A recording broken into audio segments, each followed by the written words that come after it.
اور ہم نے اس قرآن میں طرح طرح کی باتیں بیان کی ہیں تاکہ لوگ نصیحت حاصل کریں، مگر وہ اس سے اور بدک جاتے ہیں۔ کہہ دو کہ اگر اللہ کے ساتھ اور معبود ہوتے جیسا کہ یہ کہتے ہیں تو وہ ضرور عرش والے کی طرف لڑنے بھیڑنے کے لیے رستہ نکالتے۔ وہ پاک ہے اور جو کچھ یہ بکواس کرتے ہیں اس سے اس کا رتبہ بہت عالی ہے۔ ساتوں آسمان اور زمین اور جو لوگ ان میں ہیں سب اسی کی تسبیح کرتے ہیں، اور مخلوقات میں سے کوئی چیز نہیں مگر اس کی تعریف کے ساتھ تسبیح کرتی ہے، لیکن تم ان کی تسبیح کو نہیں سمجھتے۔ بے شک وہ بردبار ہے، غفار ہے۔ اور اے نبی، جب تم قرآن پڑھا کرتے ہو تو ہم تم میں اور ان لوگوں میں جو آخرت پر ایمان نہیں رکھتے چھپا ہوا پردہ یعنی حجاب ڈال دیتے ہیں، اور ان کے دلوں پر بھی پردے ڈال دیتے ہیں کہ اسے سمجھ نہ سکیں، اور ان کے کانوں میں ثقل پیدا کر دیتے ہیں۔ اور جب تم قرآن میں اپنے پروردگار یکتا کا ذکر کرتے ہو تو وہ لوگ بدک جاتے ہیں اور پیٹ پھیر کر چل دیتے ہیں۔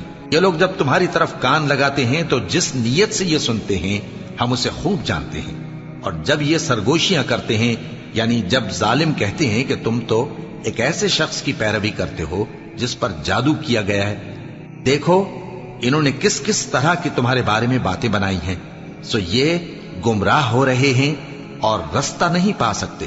اور کہتے ہیں کہ جب ہم مر کر بوسیدہ ہڈیاں اور چور چور ہو جائیں گے تو کیا اثر نو پیدا ہو کر اٹھیں گے؟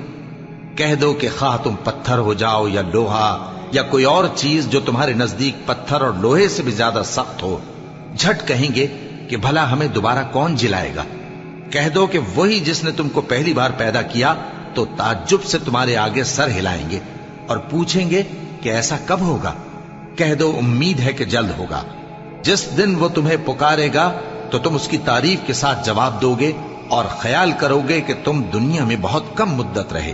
اور میرے بندوں سے کہہ دو کہ لوگوں سے ایسی باتیں کہا کریں جو بہت پسندیدہ ہوں، کیونکہ شیطان بری باتوں سے ان میں فساد ڈلوا دیتا ہے۔ کچھ شک نہیں کہ شیطان انسان کا کھلا دشمن ہے۔ تمہارا پروردگار تم سے خوب واقف ہے، اگر چاہے تو تم پر رحم کرے یا اگر چاہے تو تمہیں عذاب دے۔ اور ہم نے تم کو ان پر داروغہ بنا کر نہیں بھیجا، اور جو لوگ آسمانوں اور زمین میں ہیں تمہارا پروردگار ان سے خوب واقف ہے۔ اور ہم نے بعض پیغمبروں کو بعض پر فضیلت بخشی اور داؤد کو زبور عنایت کی۔ کہو کہ مشرکو، جن لوگوں کی نسبت تمہیں معبود ہونے کا گمان ہے ان کو بلا دیکھو، وہ تم سے تکلیف کے دور کرنے یا اس کے بدل دینے کا کچھ بھی اختیار نہیں رکھتے۔ یہ لوگ جن کو اللہ کے سوا پکارتے ہیں وہ خود اپنے پروردگار کے ہاں ذریعہ تقرب تلاش کرتے رہتے ہیں کہ کون ان میں اللہ کا زیادہ مقرب ہوتا ہے، اور اس کی رحمت کے امیدوار رہتے ہیں اور اس کے عذاب سے خوف رکھتے ہیں۔ بے شک تمہارے پروردگار کا عذاب ڈرنے کی چیز ہے۔ اور کفر کرنے والوں کی کوئی بستی نہیں مگر قیامت کے دن سے پہلے ہم اسے ہلاک کر دیں گے یا اسے سخت عذاب دیں گے۔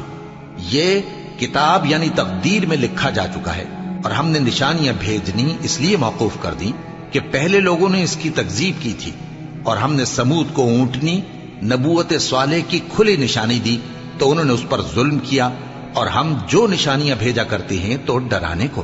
اور جب ہم نے تم سے کہا کہ تمہارا پروردگار لوگوں کا احاطہ کیے ہوئے ہے، اور جو منظر ہم نے تمہیں دکھایا اس کو لوگوں کے لیے آزمائش کیا، اور اسی طرح تھوہر کے درخت کو جس پر قرآن میں لعنت کی گئی، اور ہم انہیں ڈراتے ہیں تو اس سے ان کی سرکشی میں اضافہ ہوتا ہے۔